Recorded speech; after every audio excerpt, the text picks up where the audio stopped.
Hello বন্ধুরা, কেমন আছো তোমরা সবাই? আশা করি খুব ভালো আছো, আমিও খুব ভালো আছি। চলে এসেছি একটা নতুন মিনি ব্লগ নিয়ে।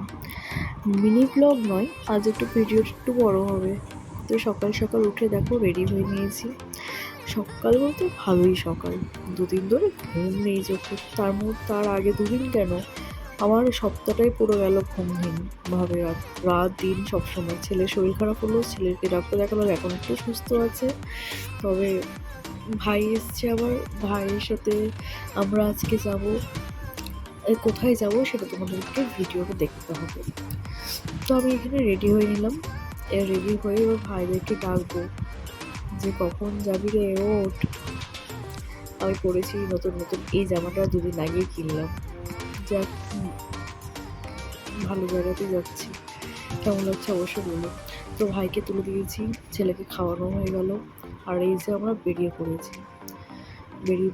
আমার ছেলে চলে গেল তার দাদুর কাছে, আর এদিকে আমি আর ভাই গল্প করতে করতে যাচ্ছি। হাঁটি হাঁটি পাপা করে টোটোয় উঠে পড়লাম।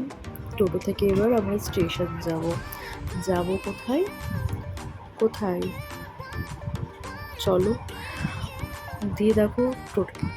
ট্রেনের মধ্যে উঠে পড়েছি। ট্রেন থেকে ওই যে আমার শ্বশুরমশাই। দেন আমরা ট্রেন থেকে নেমেও পড়লাম। 4-5টা স্টেশন আবার কি।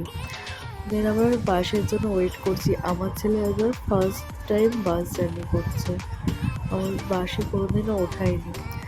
আর বলতে বলতে চলেও এসেছি জায়গাটাতে। তোমরা গেস করো, ঠিক আছে? দেন লাস্টে বলবো, লাস্টে নয়, ভিডিও দেখতে দেখতেই বলে ফেলবো যে আমরা কোথায় এসেছি।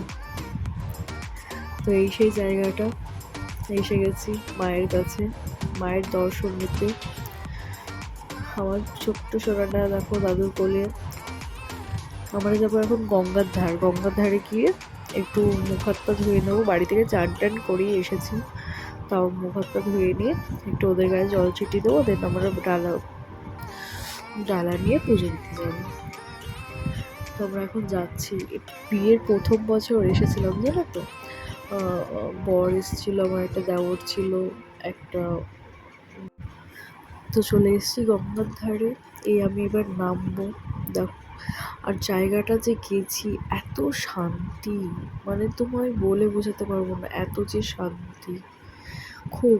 আর এবারে গেছি, পুজো দিতে পেরেছি শান্তভাবে, না অত লাইনের মধ্যে থাকতে হয়েছে, না কিছু। সব কিছুই আজ ভালোভাবে হয়েছে। আমার ছেলেকে আমি ফার্স্ট টাইম নিয়ে এসেছি। আমার শ্বশুরেরও ছুটি ছিল বলে সেও আসতে পেরেছে।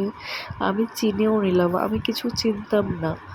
এমনকি আমি যে শ্রীরামপুরে বিয়ে হয়ে এসেছি, আমি এখন অবধিও কিছু চিনতে পারি না, আমার সব গুলিয়ে যায়। তো যাই হোক, এবার যাবো আমরা পুজো দিতে। আবার এখানে একটা সিস্টেম হয়েছে, সব কিছু জমা দিয়ে, মানে আগে তবু মোবাইলটা অ্যালাউ ছিল, এখন মোবাইল টোবাইল কিচ্ছু অ্যালাউ না, শুধু পয়সার ব্যাগ বাদ দিয়ে। তো এই যে আমরা যাচ্ছি এখন পুজো দিতে।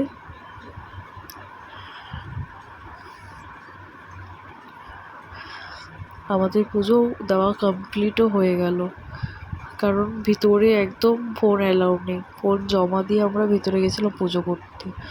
দেন পুজো টুজো কমপ্লিট। দক্ষিণেশ্বরের মন্দির মন্দির এখানে একটু আসলাম ফটো তুলতে। তো দেখো আমাদের ছবি তোলা কমপ্লিট। আমার ছেলে ঘুমিয়েও পড়েছে, শ্বশুরমশাই বাইরে আছে। দিয়ে আমরা চলে আসলাম সবাই একসাথে হয়ে খেতে। সকাল থেকে কেউ খায়নি, সবাই নির্জলা ছিলাম।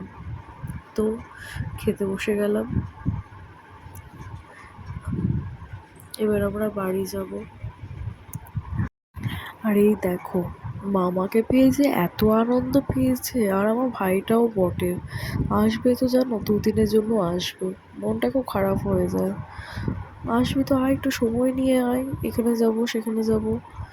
না তো না, আসবে 2 দিনের জন্য, 4 দিনের জন্য, ভালো লাগে বলো। তো চলে আসলাম বালি স্টেশন বাড়ি যাওয়ার জন্য। এই দেখো, বাবার সাথে কথা বলছে ভাই, আর আমার শ্বশুরের কোলে আমার ছেলে। আর এদিকে আমি ঘেমে তো পুরো একাকার। তো আজকের ভিডিওটা এতটাই। আবার আসবো নতুন ব্লগ নিয়ে। কেমন হয়েছে অবশ্যই জানিও। আর কে কে দক্ষিণেশ্বরে এসেছো অবশ্যই কমেন্টে